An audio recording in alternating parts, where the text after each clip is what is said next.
Pues en esta última participación quiero seguir potenciando un poco la línea que estamos llevando en este fin de semana. Hemos hablado de la gracia de Dios, hemos hablado de ese favor inmerecido, esos recursos ilimitados que Dios ha puesto a nuestra disposición sin que hiciéramos nada para que fuera así. Hemos hablado de la gracia de Dios para sanar, hemos hablado de la gracia de Dios para darnos poder y detectar a ese Ismael que nos está haciendo de las suyas en nuestro interior. Hemos hablado de esa gracia de Dios en forma de una mente nueva, la mente de Cristo incorporada en nuestro interior. Así que hemos hablado de la gracia de Dios, pero también hemos hablado de la responsabilidad humana, la responsabilidad que tenemos. Dios deja algunas cosas en nuestro lado. Necesitamos asumir algunas responsabilidades. No sé si sucede algo. Sí. Sí. Vale. Pues, como digo, hemos hablado de gracia de Dios, hemos hablado de responsabilidad de nuestra parte, y yo quiero hablar en esta última participación de un concepto que no sé si, seguro que lo habéis escuchado, es un concepto teológico muy importante. He titulado esta enseñanza La multiforme gracia de Dios. La multiforme gracia de Dios, que tiene que ver con entender las diversas formas en las que Dios otorga su favor a las personas. Dios nos bendice amplia, abundante y generosamente, pero lo hace de diferentes maneras en cada uno de nosotros. Por ejemplo, Dios a veces nos da la gracia de tener, por ejemplo, un don como el del evangelismo, don de evangelismo, pero se manifiesta de distinta manera en las personas. En unos, el don de evangelismo se manifiesta para grandes grupos, y hay hermanos que tienen ese don y que llenan estadios de fútbol. Multitudes vienen cuando ellos predican y Dios los usa poderosamente, pero hay otros que tienen el mismo don, pero se manifiesta de una forma diferente en grupos pequeños, en un grupo de hogar. Son capaces de predicar evangelio en un grupo más reducido. Y hay otros que ni siquiera eso, el don de evangelismo lo manifiestan en un uno a uno, en relaciones personales, individuales. Es el mismo don, pero manifestado de formas diferentes. Lo mismo sucede, por ejemplo, con el don de sanidades. Hay gente que tiene el don para orar por personas que padecen cáncer, y habitualmente, más frecuentemente de lo que supondríamos, gente con un problema de estas características es sanada. Hay otros que tienen una habilidad increíble para sanar gente que es invidente, gente que no ve. Otras que tienen una habilidad para sanar cojos, y la mayoría de las proezas que hace Dios a través de ellos tienen que ver con esto. Y hay gente que simplemente tiene el don de sanidad interior, y Dios la usa poderosamente para sanar almas. Así que son el mismo don, pero de distinta forma de actuar, ¿no? Y así podríamos hablar de otros dones, pero ¿sabes una cosa? El hecho de que Dios actúe de diferentes maneras en cada uno de nosotros, a veces nos causa un conflicto. Por nuestra condición limitada, por nuestra naturaleza caída, esta gracia, esta multiforme gracia de la que estoy hablando puede generar conflictos serios en nuestra vida, y tenemos que saber gestionar la multiforme gracia de Dios. Eso también es responsabilidad nuestra. ¿Me hago entender? ¿Sí? Así que la multiforme gracia de Dios va a aparecer, pero no siempre nuestra primera reacción va a ser de gozo, regocijo y alegría. A veces es un conflicto lo que vamos a experimentar, una lucha por no entender muy bien lo que está pasando. Y de eso quiero hablar hoy, y vamos a ver este punto en una historia que aparece en Primera de Reyes, capítulo 19. Quiero que hablemos del protagonista de esa historia, que es Elías, el profeta Elías, un hombre misterioso del que no se sabe mucho, excepto que fue profeta, y menudo profeta, un profeta poderoso, pero, como dice Santiago, también sujeto a pasiones semejantes a las nuestras. Tuvo su lado oscuro, tuvo sus días malos, Elías. También Elías estuvo en la carne en algunos momentos. También Elías fue dirigido por el Ismael que llevaba dentro. Pero ¿sabes qué? Me encanta que Dios no oculta esas oscuras noches del alma de Elías. No oculta las sombras de Elías, tampoco oculta las de Abraham, ni las de Moisés, ni la de David, ni la de la primera iglesia primitiva, y eso nos motiva a saber que estamos todos metidos en el mismo saco, ¿verdad? Así que vamos a ver esta historia de Elías, que nos habla un poco más de algunas partes que no son tan gloriosas en cuanto a su persona, pero sí que tienen una grandísima enseñanza. Así que vamos a leer poco a poco el capítulo 19 y lo vamos a ir desarrollando. Vamos a hablar de Elías, pero los primeros protagonistas de la historia son otros. El malvado rey Acab y su esposa Jezabel. Y vamos a ver cómo comienza esta historia. Dice que Acab dio a Jezabel la nueva de todo lo que Elías había hecho y de cómo había matado a espada a todos los profetas. Lo primero que nos dice este pasaje es que Acab regresa a su palacio y tiene una conversación con su mujer. ¿De qué hablaron? ¿Qué le contó Acab a su mujer? Le habló de Elías, de lo que Elías había hecho. No dice el texto exactamente lo que dijo, pero podemos intuirlo por lo que pasó en los capítulos anteriores al 19. Seguro que Acab le dijo a Jezabel que Elías, que estaba desaparecido desde hacía 3 años y medio, había vuelto a aparecer en Israel. Y que había aparecido y habían preparado un encuentro en el Monte Carmelo, en la cima del Monte Carmelo, y había realizado un espectáculo sorprendente.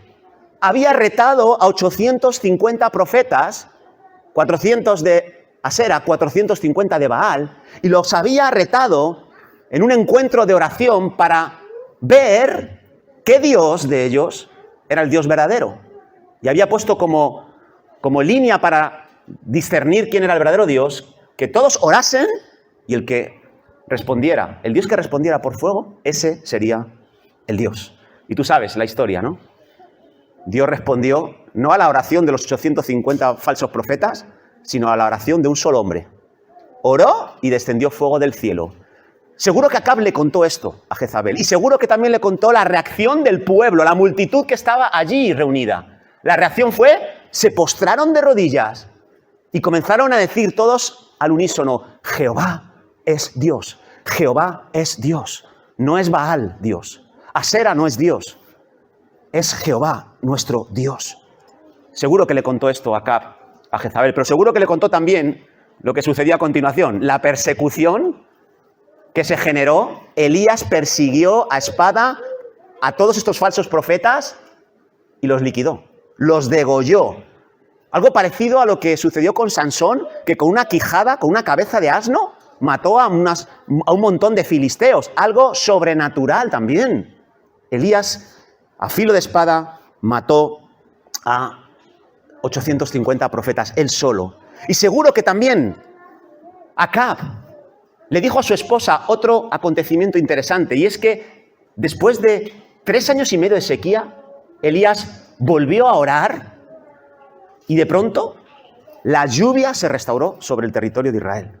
Seguro que también le contó esto a Jezabel. Ahora, la pregunta es, ¿cómo respondió Jezabel ante este reporte tan fascinante, ante estas noticias que Acab le estaba contando? ¿Cómo crees tú que respondió Jezabel? ¿Cómo responderías tú si te cuentan esto, estas maravillas? No sé, yo pienso, se arrodillaría como el pueblo y diría, oh, pues sí, no es Asera ni Baal mis dioses, los verdaderos, sino Jehová es Dios, se arrodillaría y se entregaría, o quizás se rasgó las vestiduras, se vistió de cilicio, confesó que estaba errada, que había pecado contra Jehová, pero que quería hacer una enmienda.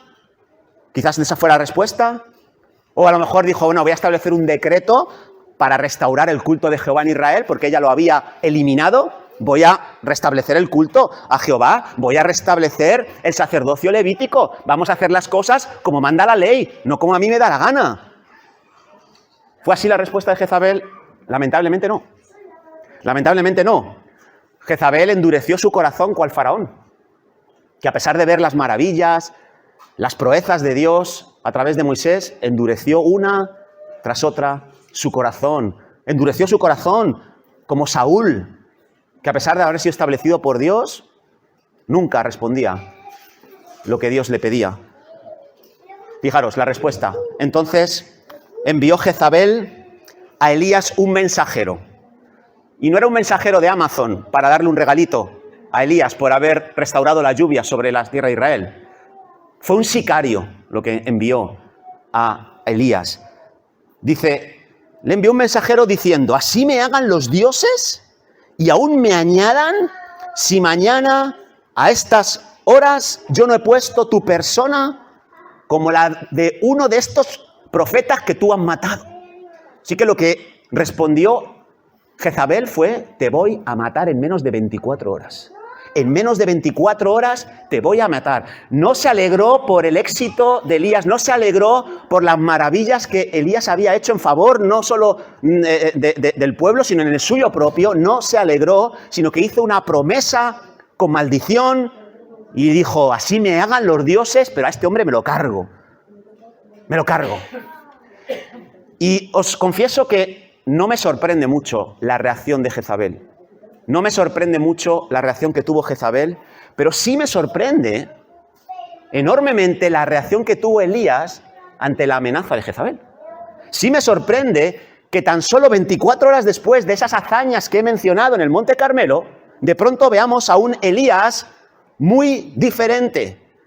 Un Elías que ha pasado de ser un superhéroe a ser un hombre asustadizo.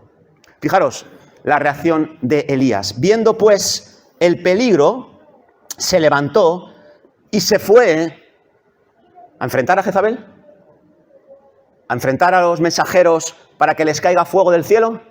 Se fue para salvar su vida. Y vino a Berseba, que está en Judá, y dejó allí a su criado, y él se fue por el desierto un día de camino, y vino y se sentó debajo de un enebro, y deseando morirse, me quiero morir, dijo, basta ya, oh Jehová. ¿Qué pasa contigo, Dios? Quítame la vida. No soy un don nadie, no soy mejor que mis padres. Y allí se metió en una cueva donde pasó la noche. Y él respondió,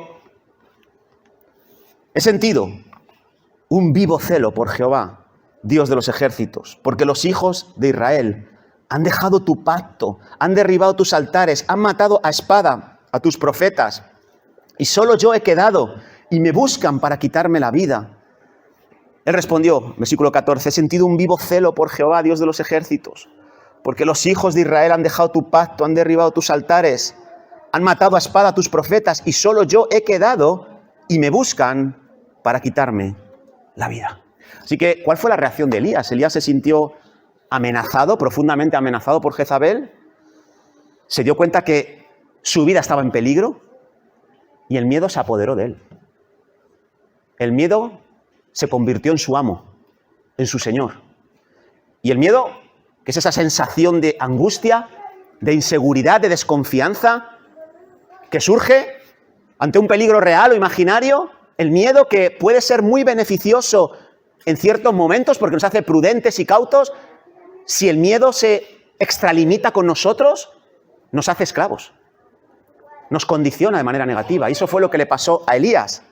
El miedo le empezó a controlar y empezó a hacer cosas disparatadas, cosas que no convienen, cosas que no debería hacer.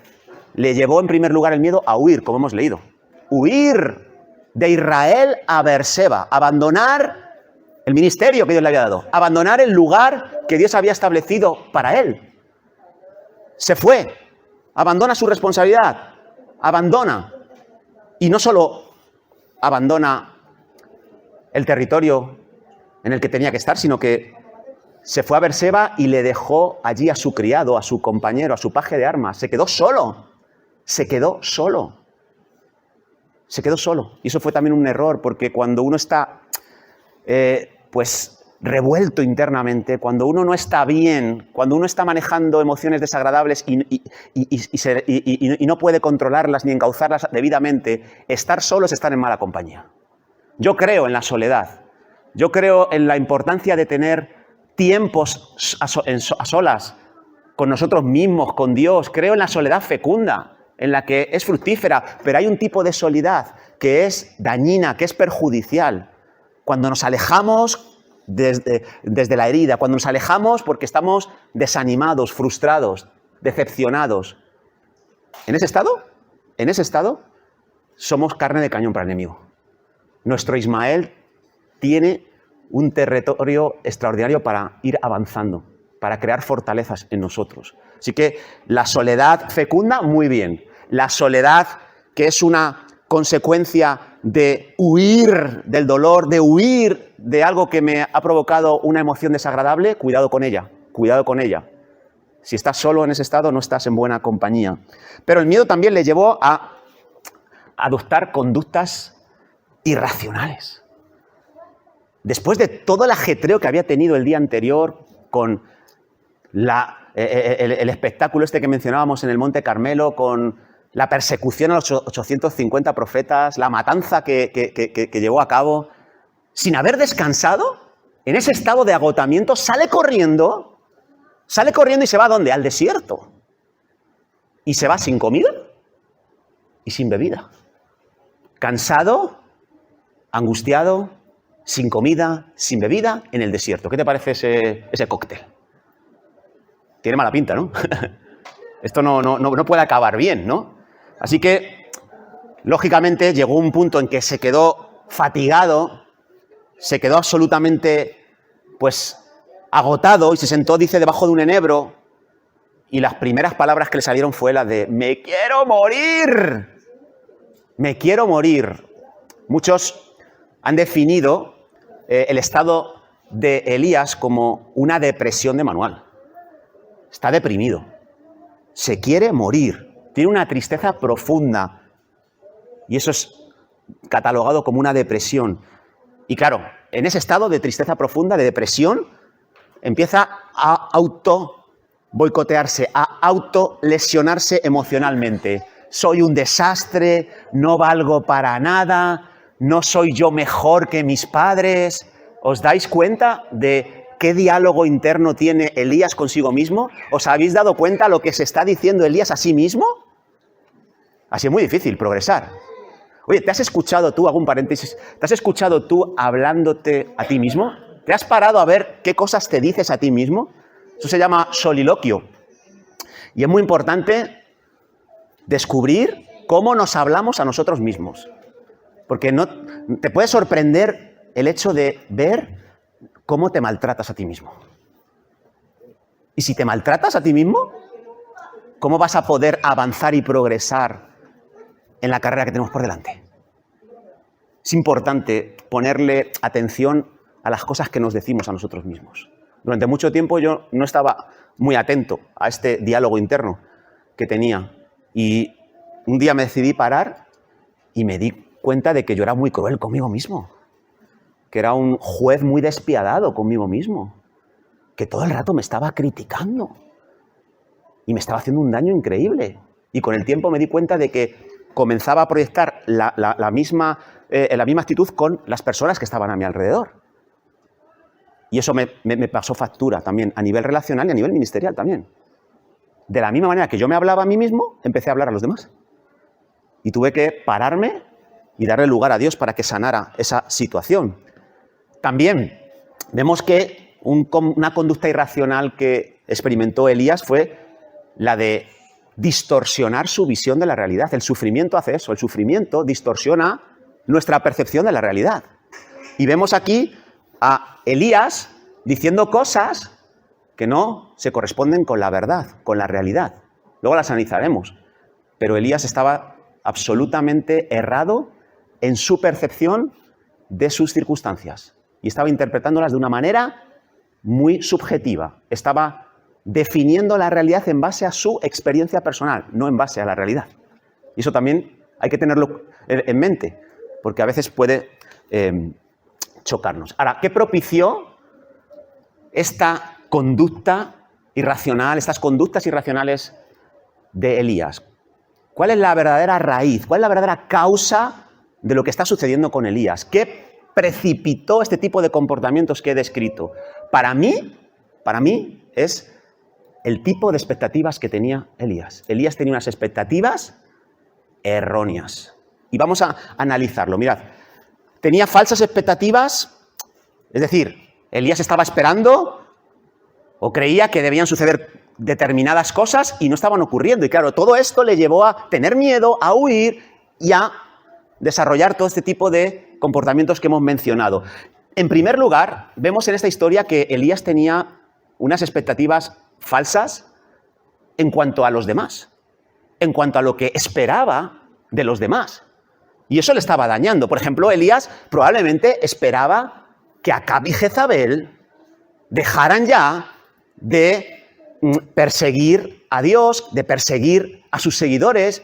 Seguro que Elías estaba esperando que por fin, después de las grandes manifestaciones que habían visto con sus propios ojos, que claudicaran, que dejaran de levantar altares a Baal o a Asera. Pero no sucedió.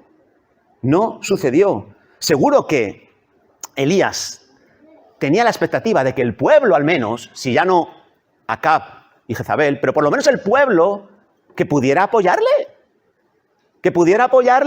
en esta empresa de ir en contra de los mensajeros satánicos como eran Acab y Jezabel. Pero tampoco el pueblo mostró abiertamente su apoyo a Elías. Elías estaba sorprendido porque esperaba algo distinto de las personas que le rodeaban. Lo mismo le pasó a Moisés. Moisés, después de las 10 plagas, después de que salieran con mano poderosa de Egipto, de que cruzaran el Mar Rojo in extremis y que vieran cómo Dios había ahogado a sus enemigos bajo el mar, esperaba que la travesía hacia la tierra prometida fuera distinta, que todos fueran más confiados en el liderazgo de Dios, que todos fueran más optimistas, que todos le echaran un poco más de fe a la cuestión. Pero una tras otra, Moisés se encuentra con la cruda realidad de que tiene un pueblo duro de cerviz. Un pueblo que, aunque salió de Egipto, todavía está aferrado a Egipto en su corazón. Y eso es duro. Eso es duro. Yo creo que más de una vez en las oraciones de Moisés se expresa que sus expectativas para con el pueblo eran diferentes a lo que estaba viviendo él. Seguramente a ti te ha pasado, ¿verdad? ¿Te ha pasado alguna vez que tenías expectativas diferentes de tu esposo? ¿De tu esposa? Yo creía que cuando nos casáramos, pues, no sé, que nunca íbamos a tener ningún problema. Que no íbamos a discutir nunca, si somos los dos cristianos, ¿no? Que nos íbamos a llevar muy bien, que esto iba a ser diferente a mi casa, de donde vengo. No sé, o incluso alguna vez has tenido una expectativa sobre un amigo. Yo creía que los amigos nunca te fallaban. Yo creía que los amigos, los verdaderos amigos, nunca te dejaban solo cuando estabas sufriendo. Yo creía que los verdaderos amigos, y tú empiezas a exponer en medio de una crisis la expectativa que tenías acerca de los amigos. Pero no era la única falsa expectativa que tenía Elías. Todos estos comportamientos nos muestran que además él tenía una falsa expectativa de sí mismo. Yo creo que Elías nunca había imaginado que él, como profeta, como hombre de Dios, como hombre de oración y de ayuno, en algún momento experimentaría una depresión. Ansiedad, si soy hijo de Dios, ¿cómo voy a estar yo deprimido? No me encaja, no puede ser. Pero ¿cómo me voy a desanimar? Si tengo al Espíritu Santo, si tengo la palabra, si voy a la iglesia todos los días, si no falto a ni uno de mis devocionales, ¿cómo es posible? No me encaja. ¿Qué está pasando? ¿Cómo he llegado aquí? ¿Cómo he sido capaz de esto? ¿Cómo he sido capaz? Pero, ¿qué está pasando? ¿Por qué no puedo vencer a este hábito? ¿Por qué no puedo perdonar? ¿Por qué me está costando tanto avanzar en esta área o en la otra? Y a veces tenemos expectativas de lo que debería ser nuestra vida como hijos de Dios que no se cumplen y nos llevan al desánimo, a la decepción, al miedo, a la tristeza. Le pasó a Pedro, el apóstol Pedro. Me encanta este pasaje en el que Jesús le dice: mira, de cierto os digo que todos vosotros me vais a abandonar, que todos vosotros me vais a negar. Y Pedro sale y dice: perdona, Señor, perdona. Estos sí, yo no. Todos, Pedro. No, vamos, te digo algo, Jesús. Oye, que si es necesario muero contigo. Si es necesario muero contigo. Tú en una parte de la cruz y yo en la otra. Y Jesús dice: de cierto te digo que me vas a negar 3 veces antes de que cante el gallo. Me vas a negar. Que no. Sí, ya verás. Te vas a dar cuenta. y ya sabéis la historia, ¿no? Qué equivocado estaba Pedro consigo mismo. No se había dado cuenta de que no era tan fuerte como él creía. No tenía tanta fe ni tanta determinación, no era tan valiente como él pensaba. En su mente tenía una expectativa, soy esto, pero la realidad le puso en su sitio. Le puso en su sitio, no era el hombre que creía ser. ¡Wow! Y fue una crisis, fue una tristeza amarga, la más profunda que había experimentado jamás. A Elías le pasó lo mismo. Está frustrado, está triste. Ahora, no fue la única falsa expectativa, también hubo una falsa expectativa en relación a Dios. Estoy seguro que Elías esperaba algo distinto de Dios. Oye, ¿dónde está Dios en un momento como el que estamos viviendo? ¿Dónde está Dios en Israel cuando tenemos a estos sinvergüenzas como reyes? A Acab y a Jezabel, y llevan años oprimiendo al pueblo de Dios, oprimiendo a los profetas de Dios, persiguiéndolos y matándolos. ¿Dónde está Dios? ¿Dónde está el Dios de Israel?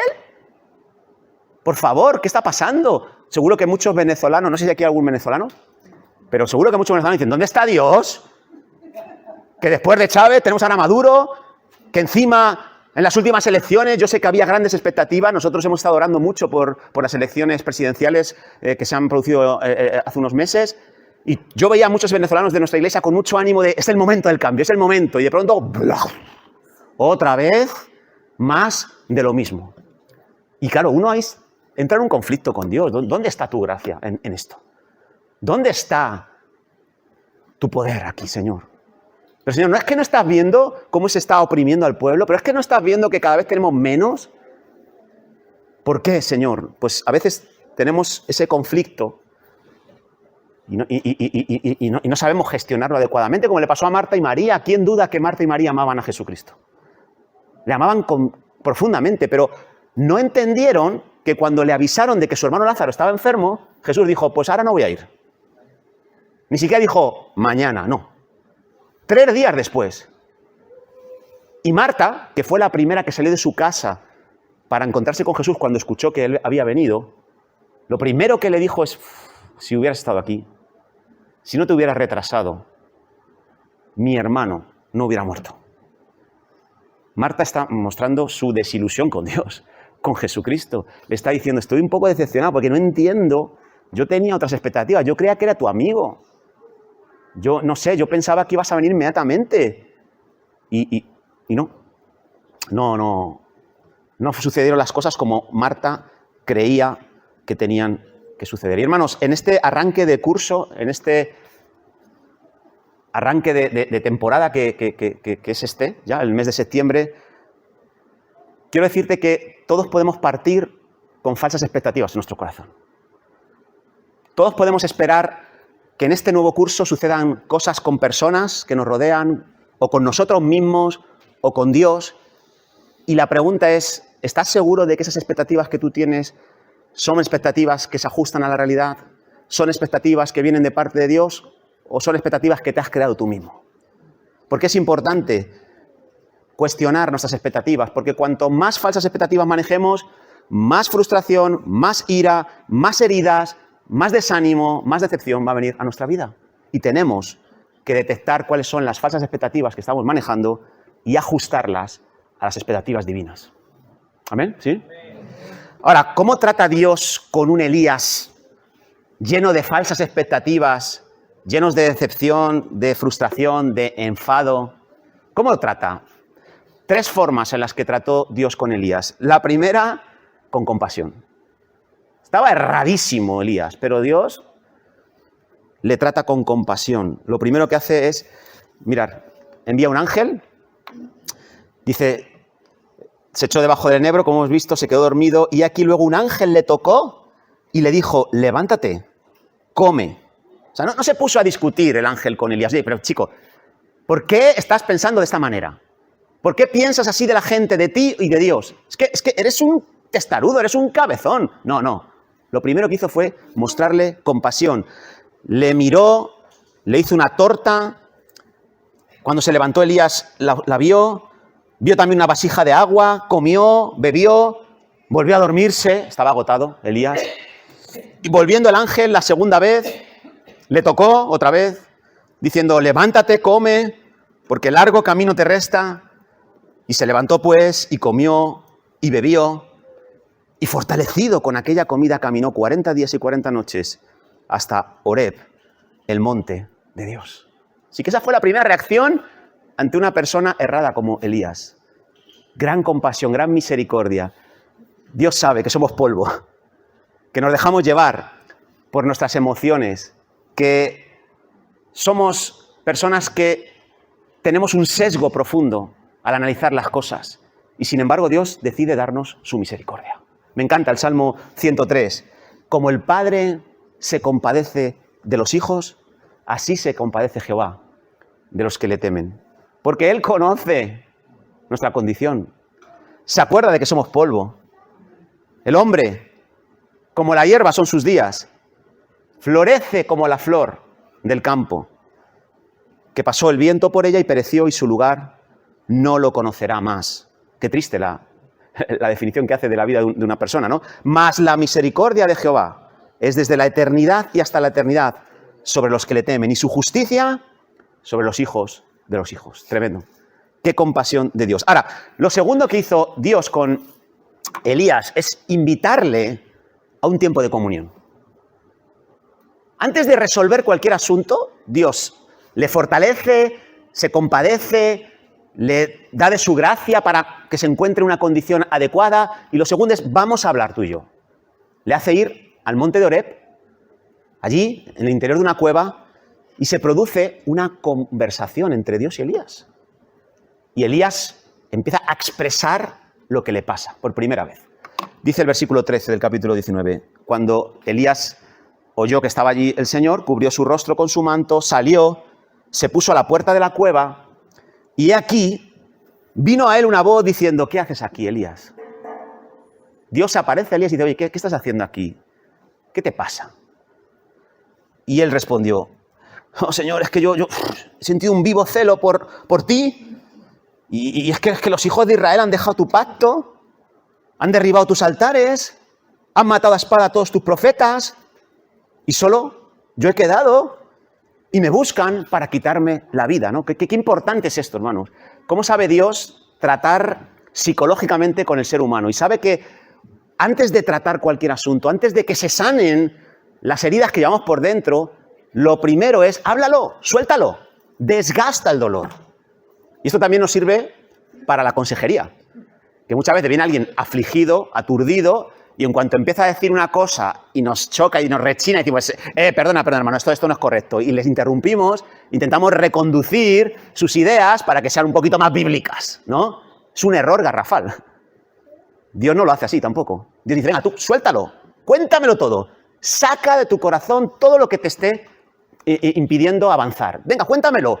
Y lo que cuenta Elías, si lo analizas, son ideas irracionales, son cosas que no corresponden con la realidad, como ya hemos dicho. Pero Dios dice, cuéntamelo, háblalo, porque la comunicación es sanadora. La comunicación es sanadora. Mientras tú le compartes a Dios todo lo que te pasa, aunque seas irreverente, no tengas ningún problema, porque Dios no se va a sentir incomodado. Háblalo. ¿Tú has visto los salmos? Cuando los salmistas se dirigen a Dios, a mí me parece a veces que son irrespetuosos. ¿Has leído el Salmo 13? ¿Tú has visto las barbaridades que David le dice a Dios? ¿Hasta cuándo te vas a olvidar de mí?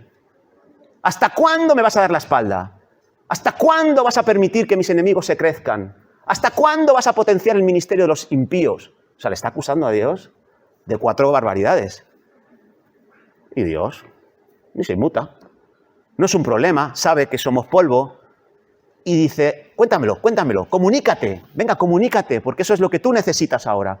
Y esto es algo que, hermano, te puede ayudar cuando te sientas frustrado porque tus expectativas no se están cumpliendo, cuando te sientas frustrado porque no entiendes lo que está pasando a tu alrededor. Lo mejor que puedes hacer es tiempo de intimidad con Dios. Cuéntaselo a Dios, cuéntaselo todo. Pero díselo sin ser correcto. Padre, yo sé que tú me amas, yo sé que... Olvídate.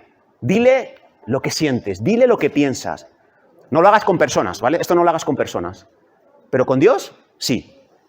Díselo todo. Estoy enfadado contigo. Me siento abandonado. Hace tiempo que no me hablas como hablabas antes. Es que Estoy enfadado de que estés permitiendo que la gente se esté aprovechando de mí, que esté abusando de mí. No lo entiendo, Dios. Si soy tu hijo, ¿por qué? Díselo. Dios dice, vamos, siéntate a la mesa, vamos a hablar, cuéntamelo todo. Ahora bien, no se queda ahí la reacción de Dios. Dios se muestra compasivo, le invita a tener un tiempo de comunicación a solas, que le cuente todo lo que siente y ahora sí, en última instancia, le corrige, le enfoca adecuadamente. Y lo vemos en el versículo 15. Le dijo Jehová, ve, vuélvete por tu camino, por el desierto de Damasco, y llegarás y ungirás a Hazael por rey de Siria. A Jehú, hijo de Nimsi, ungirás por rey sobre Israel.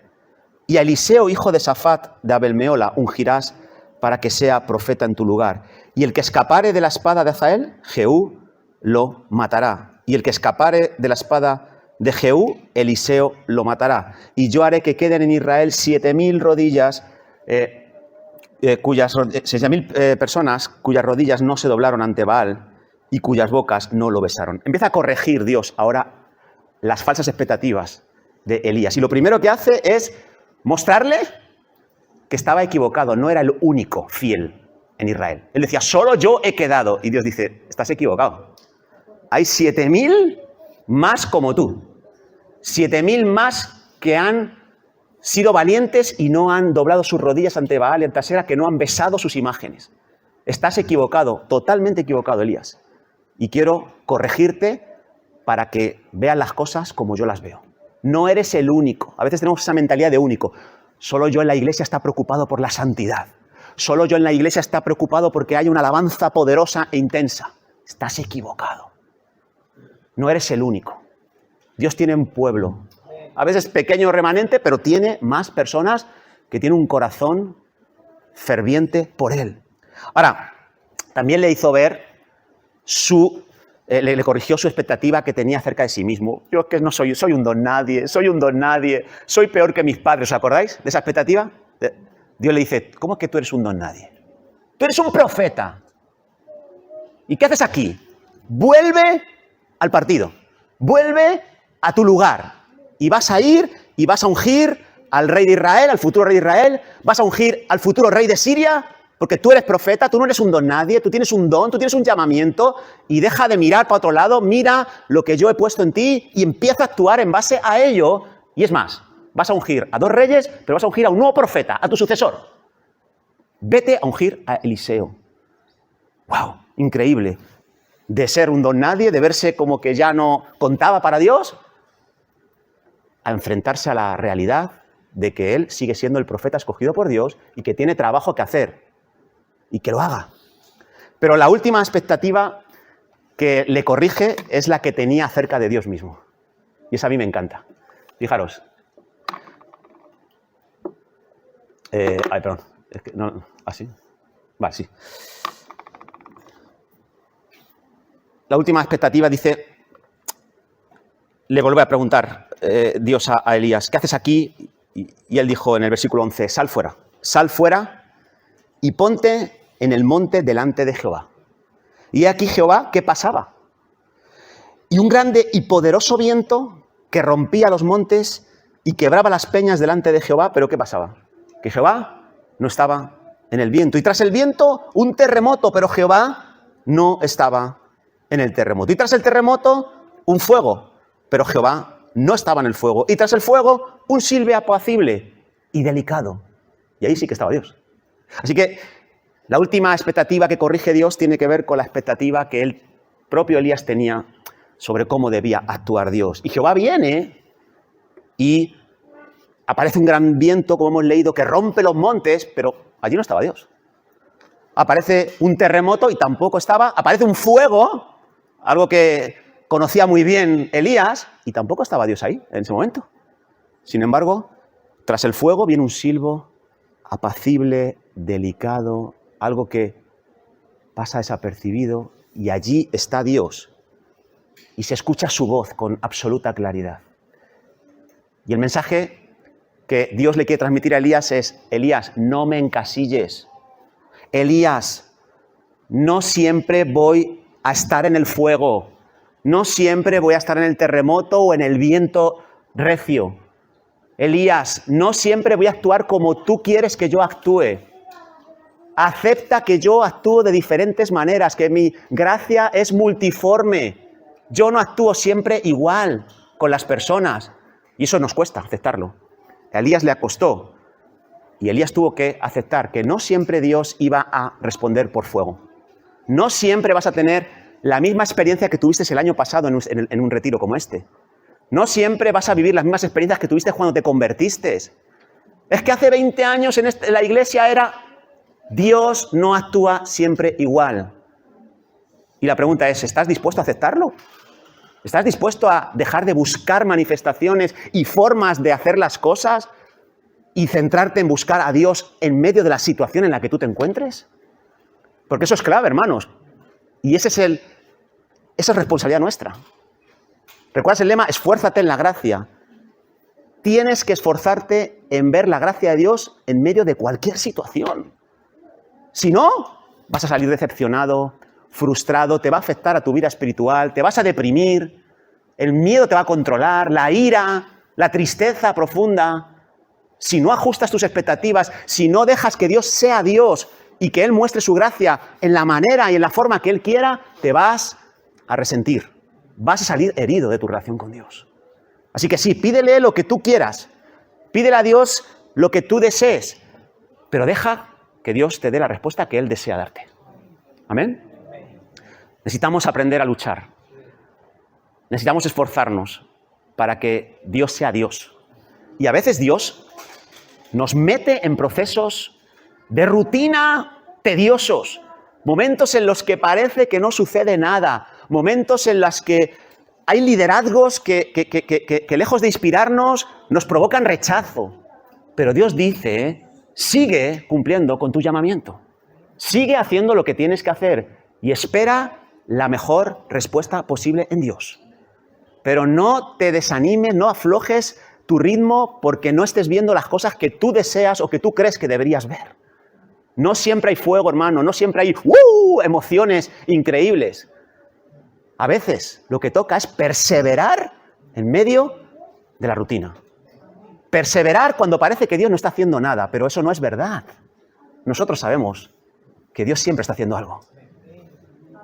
Mira la historia de la Biblia. No siempre hubo avivamientos.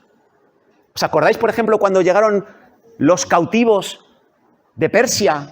Unos 50.000 que empezaron a reconstruir el templo y la ciudad. Cuando acabaron el templo, ¿os acordáis cuál fue la reacción de la mitad de esos que vinieron? Tristeza. ¡Wow! ¿Este es el templo que nos ha quedado al final? Claro, ellos recordaban el templo de Salomón. Pues yo tenía otra expectativa. Yo pensaba que esto iba a ser diferente, pero joder, este templo en comparación al otro, es una ruina. Y se entristecieron. Pero había otros que dijeron, ¡gloria a Dios! ¡Ya tenemos templo! ¡Gloria a Dios! Ya tenemos un lugar donde restaurar los sacrificios y la adoración a Dios. Y de pronto se escucha una palabra profética enviada a través de Ageo. Dice, la gloria postrera de este templo será mayor que la primera. ¡Wow! Pero hombre, la gloria estaba en el oro de Salomón, en la estructura que había creado el brillante Salomón. No. La gloria va a estar en la esencia de lo que va a pasar aquí. No mires las cosas con los ojos de la cara, mira con los ojos del corazón. Dios puede hacer algo sorprendente en un envoltorio sencillamente humilde. Y la cuestión es, ¿vamos a ajustar nuestras expectativas a Dios o vamos a incorporar nuestras ideas a lo que está sucediendo? Importante esto. Así que, hermanos, ¿qué falsas expectativas estás manejando? De cara a tu vuelta, a la rutina, ¿cómo vuelves? ¿Esperando qué? ¿Esperando qué de ti? ¿Esperando qué de los demás? ¿Esperando qué de Dios? Ponte delante de Él y ajusta esas expectativas. Vete con las expectativas que Él tenga, no con las que tú tengas. Y entonces podrás disfrutar de la gracia de Dios. Podrás disfrutar de los recursos ilimitados de Dios. Podrás darte cuenta que estás completo en Él. Pase lo que pase en el exterior. Que lo tienes todo, que eres bendecido con toda bendición espiritual. Ese eres tú. Aunque no lo sientas, aunque no lo puedas creer. Amén. Una misma visión para un nuevo siglo, una generación que levanta a Cristo y se une en oración, clamando por España. Nuestras posesiones, nuestros corazones pertenecen al Señor de señores, no importa el precio, salva nuestra España. Las barcas y